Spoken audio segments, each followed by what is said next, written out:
Dejah, thank you so much for joining us on MD Newsline podcast. Can you please introduce yourself to our audience? Of course. My name is Dejah Blake. I'm a fifth year PhD candidate at Emory University. And my PhD work is in engineering CAR T cells and looking at it from the standpoint of engineering, but also looking at it from the standpoint of how can we make CAR T cells work better for our patient populations. Fascinating. Tell me a little bit about what your impression of the ASH conference has been so far. Ash is super fun, super tiring because there's just so much to do. I think it's like a kid in a candy store or like analysis paralysis where you're trying to figure out where to go first, what to do first, all that. But it's been great. You learn a lot. You meet a lot of people.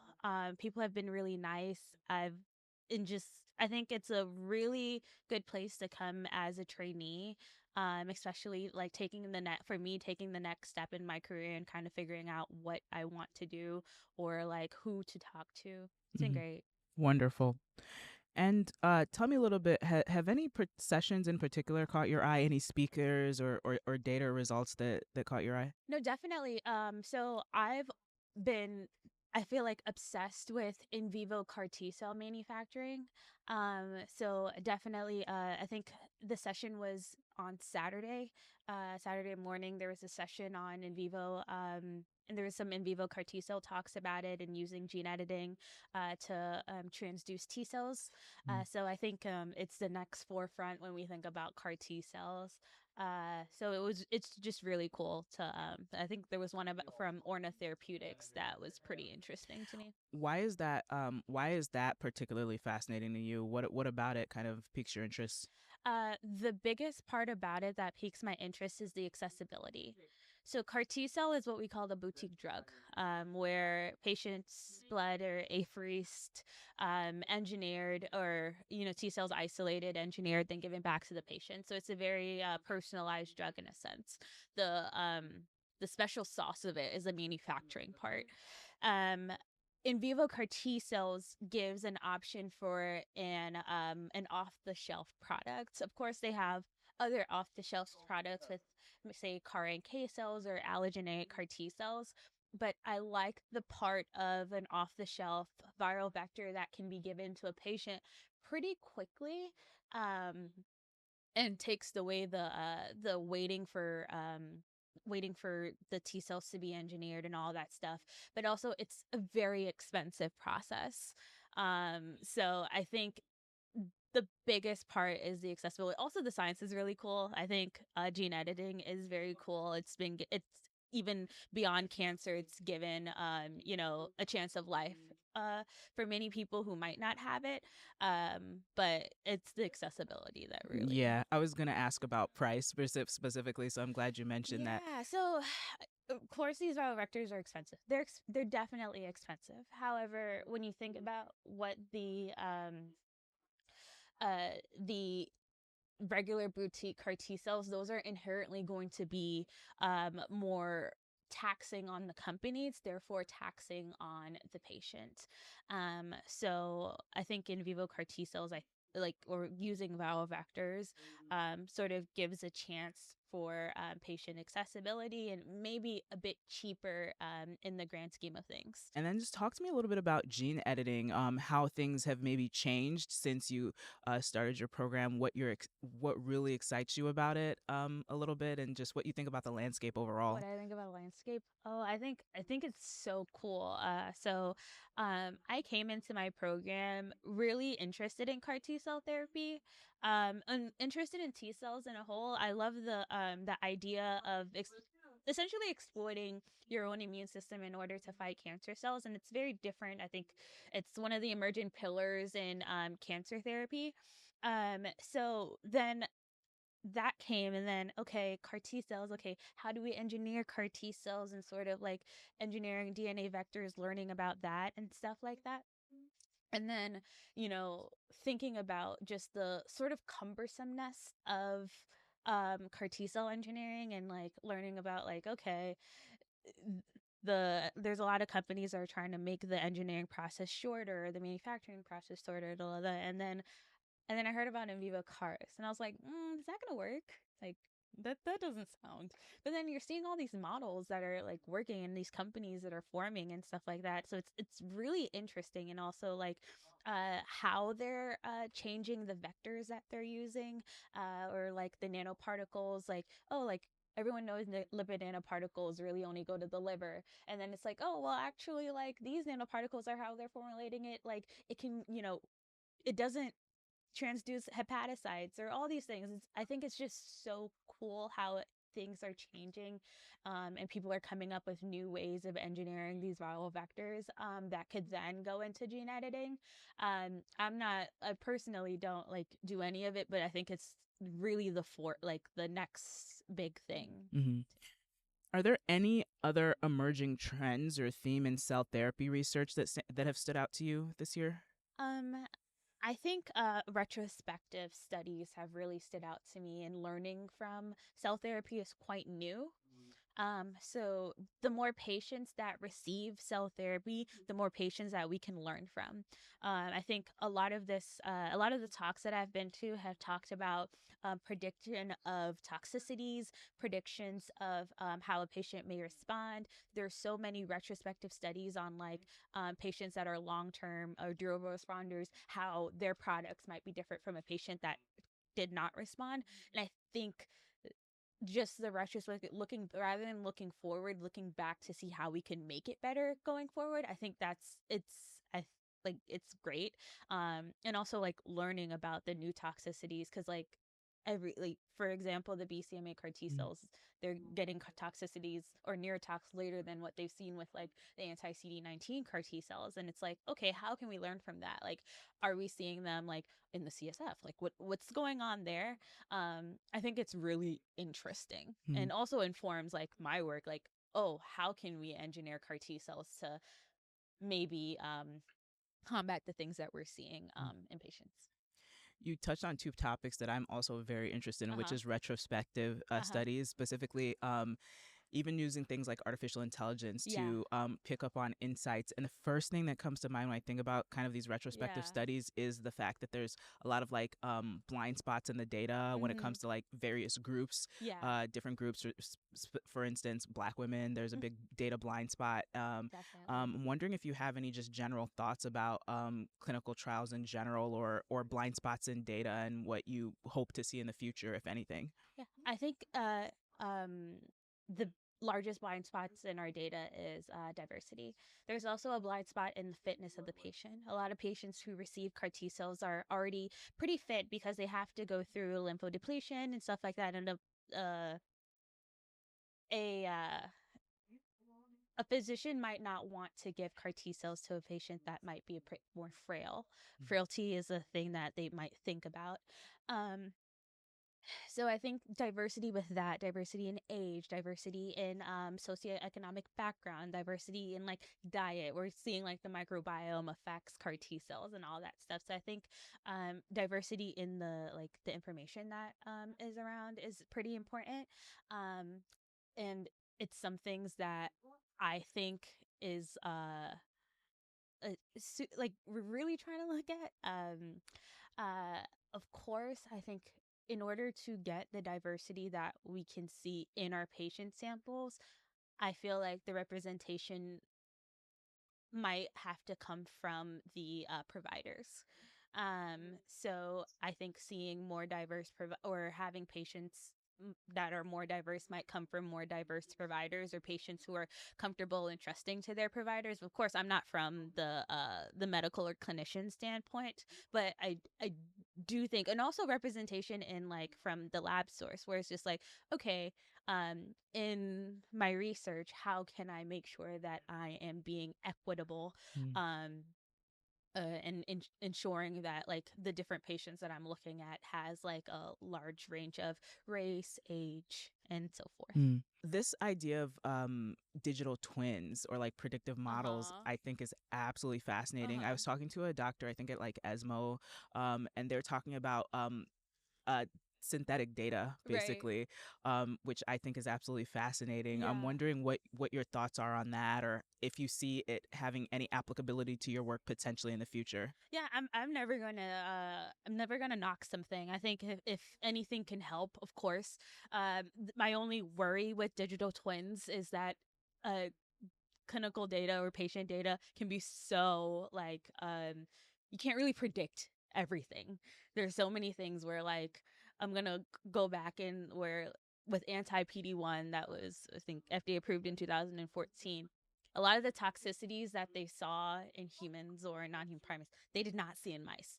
Of course, completely different things, and but I think it's quite promising. It's quite interesting, especially if you do not have that data. So using sort of predictive, but I think there needs to be uh, maybe some confirmation that goes beyond, of course, the AI that happens. But I do think it's really cool. Cool.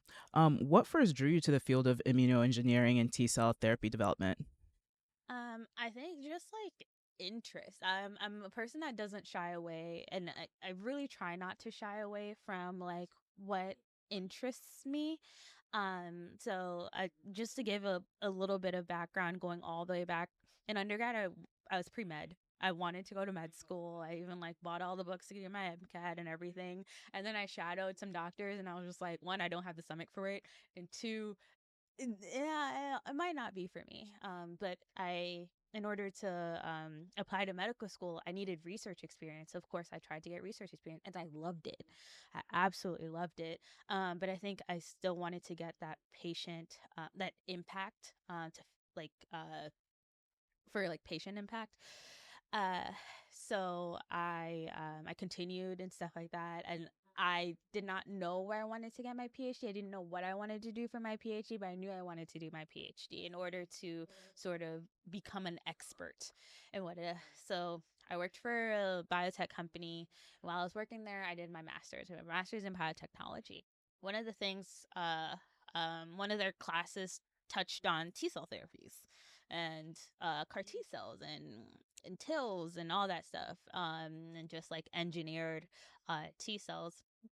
I was like, oh, that's really cool. So of course I applied to a program that does a lot of immunology.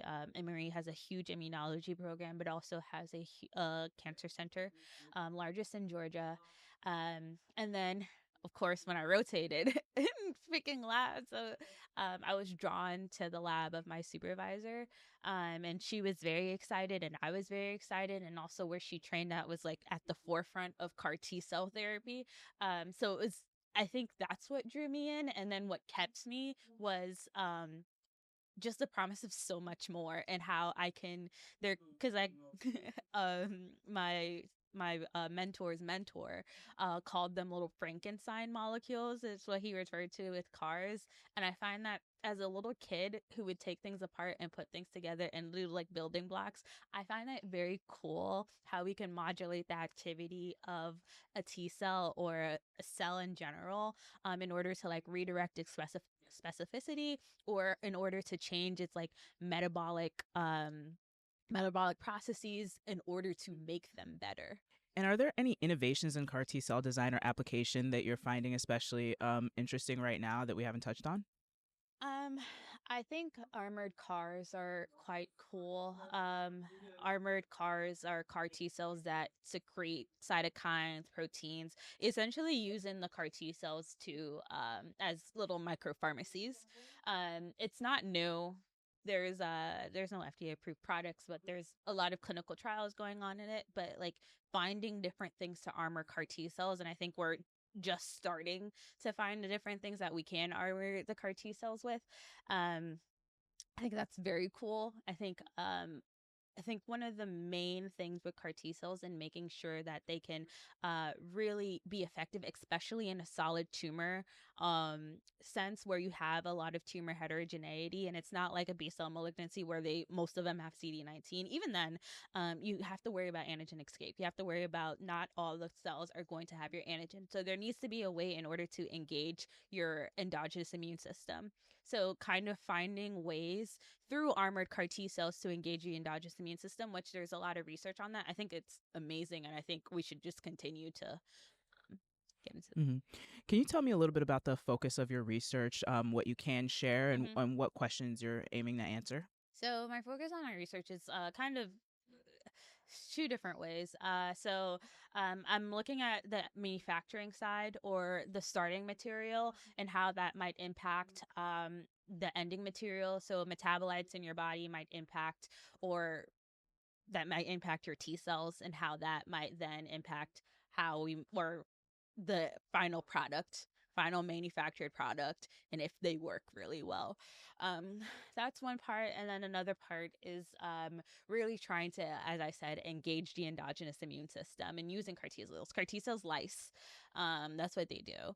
And trying to like basically exploit that lysing to then educate the endogenous immune system of other antigens that they might bind to. And essentially, like, hopefully where the CAR T cells is just a tool and it's not the only thing that's doing the killing of these cancer cells. Interesting. What are the biggest challenges in improving CAR T cell persistence in hostile tumor microenvironments? It's the hostile tumor Yeah. microenvironment. The it's it's in a sense where like CAR T cells cannot persist. You might have in a hypoxic microenvironment. You might have a microenvironment that has the other immune cells that do, fight against these CAR T cells, like Tregs, your macrophages, whatever the case may be, your immunosuppressive cytokines and stuff. But you also have the biology of the tumor itself. Like all the tumors are not going to express your antigen, and that's what we're like. The CAR T cells can't scale it, but CAR T cells also create a selective pressure where the the the tumor cells that don't have your antigen are going to grow out. So you might have a relapse that is antigen negative. So it's creating this selective pressure. I always say that cancers are very smart in a way that they mutate really quickly because they're dividing really quickly in order to overcome the environment. So mutating with CAR T cells in order to overcome the environment. But yeah, that tumor microenvironment, it's something that we're constantly trying to combat in a sense, and it changes from tumor to tumor. It changes from person to person. So like a young person might have a different tumor microenvironment than a person who's older. So Mhm. yeah. What approaches are being explored to help CAR T cells resist chronic antigen stimulation? Mm. I feel like one of the biggest approaches is generating CAR T cells or manufacturing CAR T cells that are more stem cell like. So essentially, they can withstand chronic antigen stimulation, and they have more, I guess, I would say ability to proliferate. So something in CAR T cells is like your central memory, stem cell memory versus your effector memory, and they're seeing that CAR T cells that have more of central stem cell memory markers or central memory markers have the ability to persist more in vivo. But there's also that we were talking about it yesterday. This balance where you need CAR T cells that can persist, but you also need CAR T cells that can kill and that could turn into these effector cells. Um, so yeah, I think that's really what we're trying to do in a sense, and that can be done with multiple things. Armoring the CAR T cells, the manufacturing process, like trying to enrich the starting material. Like I've seen it done many different ways, but it's really trying to get to one of the similar goals. Mhm. Why are mouse models such an important part of this line of research? So mouse models can really inform how these CAR T cells can work in a living organism, and quickly. So um, I what something that we always say is like, okay, it doesn't work until we see it in a mouse or we see it in a living being. You can do all your in vitro experiments and think all these things, and you put it in a mouse and it does not work, or it has a completely the opposite effect of what you would think would happen. because in the mouse you're getting that chronic antigen stimulation, you're getting that tumor microenvironment, but it's still not perfect, is what I would say. So sort of improving mouse models, I think, is super important from a preclinical standpoint. Of course, there's also non-human primate model, which is a bit more close to and what a lot of like gene editing and viral people are trying to do with it. But I think mouse models are kind of your starting point. Mhm. You can see how they persist and stuff like that. So Mhm. I would say that. What improvements or refinements to preclinical models have been most valuable for gaining mechanistic insight? Preclinical. Huh. I think getting those humanized mouse models. So a lot of the times, we kind of have two different options. It's like your xenograft mouse models, which they don't have an immune system, so you can engraft human tumors into them. And then you have your immunocompetent mouse models, but you can only engraft a mouse tumor into them.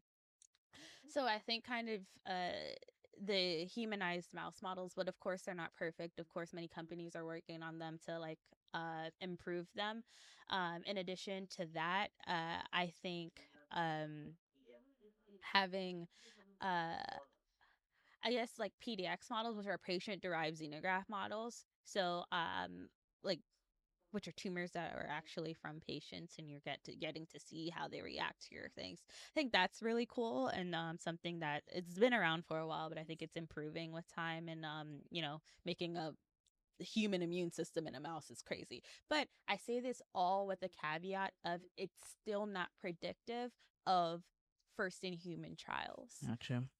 Um, what lessons from hematologic malignancies might guide CAR T development for solid tumors? Oh, that's a really good question. That's because something that we've talked about is what might be needed for heme malignancies, and all the things that we've thought for heme malignancies might not be the same things that are needed for solid tumors. They're completely different. Like, I think a lot of people need to understand that cancer is an umbrella term. There's never going to be one cure for cancer. Everyone, yeah, it's like hundreds, honestly, of diseases that's under this umbrella term. Then you have your heme and your solid tumors um and stuff. What I think we can collect from heme malignancies uh is, I think, maybe the if you know CAR T cells really drew from like allergy or stem cell transplants and stuff like that, um or autologous transplants. And in there, of course, the patient has to go through lymphodepletion and stuff like that. So, of course, the CAR T cells, the patient go through lymphodepletion in order to make room for these CAR T cells to expand. Um, so I think maybe finding ways to not need lymphodepletion, especially in the heme malignancy realm, because I think in the solid tumor, not needing lymphodepletion is quite cool, and you might need, your endogenous T cells Interesting. um, in order to really get a good, I would say, anti tumor activity. Um, you might need to maintain that, or because your t- your your immune system does come back after lymphodepletion, but maybe that early activation from your CAR T cell activity might be like essential. But I think that'd be really cool. And I've seen a lot of research here is looking at CAR T cells without lymphodepletion. How do you envision bridging basic mechanistic discovery with clinical implementations? Do you have any thoughts on that? I think it's a great question. I think one of my really pillars in what I do and what really drives what I do is like bringing or is the translational aspect, or bringing bench to bedside. So trying like literally when we're doing something in the lab and we're like trying to figure out, okay, how many CAR T cells do we give a mouse? And they're like, some people are like, oh yeah, we can do like 3 doses of like 10 million CAR T cells. And it's like, okay, is that is that feasible in a human? Would that be able to be translated? And even if this is pre clinical, it's still trying to keep the patient in mind. But I think mechanistic insight can be both a retrospective and a future thing. We're trying to look back at, okay, um, these things that we found in the mechanisms of how a CAR T cell might work. Can we look back at patient data in order to and look at responses to CAR T cells to see if it changed based on, the mechanistic insight that we found. And we could also use patient data to look at, like, oh, what is happening there, to then figure out some other mechanistic insight. I think they're like a hand in hand situation. Are there any collaborations or interdisciplinary approaches that you feel like could accelerate progress in your area? Collaborations. I think it's already happening. Um, Biggest thing is funding. A lot of these things, especially now, I don't know if I could say this, but now, like, it's funding is not as good as it used to be. So it's something that we have to think about. So a lot of private funding is really like driving this work forward. And I think academia is, because academia and industry used to be like these two different pillars where people would look at you crazy if you're going into or going into industry from academia. But now I think they're really working together, where industry can provide capital to academic research labs in order to drive things to commercialization. And a lot of academic institutions are coming up with, like, Emory has its own like venture fund to fund early discoveries. There's a lot of industry that has funds in order to fund early discovery. So I think those partnerships are super important. I think partnerships between clinicians and researchers are super important in order to inform, what we do in the lab, such as providing patient samples. And that could be hand in hand. There's a lot of physician scientists. There's a lot of physician scientists here who use what they have in clinic in order to inform what they're doing in lab, and vice versa. But I think those two things are super important, and they're things that are already happening, but I do think they could be strengthened, especially now, and also through organizations like this. Ash has funded me and helped me through many different levels, especially the HIT program at Ash, Health Inclusion Pathway. They funded me and, really encouraged me that I, as a Black woman, do have a niche in this space, especially sometimes where I'm like, oh, I'm just a grad student. But kind of empowering me, like, you're not just a grad student, you're doing a lot of good work, and sort of like pushing me to continue, like, okay, I'm just a grad student, okay, I'm just a postdoc, I'm blah, blah, blah, blah. It's never just, yeah. Mhm. As you look ahead in your career, what scientific questions are you most eager to pursue? That's a really good question. I think I'm most eager to pursue what I was saying earlier with gene editing, and seeing how we can improve that in order to make this off the shelf product through gene editing, but also being very cognizant of toxicities that might come from that. But yeah, that's something that, like, it's I think is really going to be like at the forefront of my career going forward, is gene editing and figuring out how to make these CAR T cells more accessible through that. Fascinating. Well, Yeah. this has been an amazing conversation, Oh, Deja. Thank you thank so much for joining us here on NZ Newsline Podcast. thank you for having me.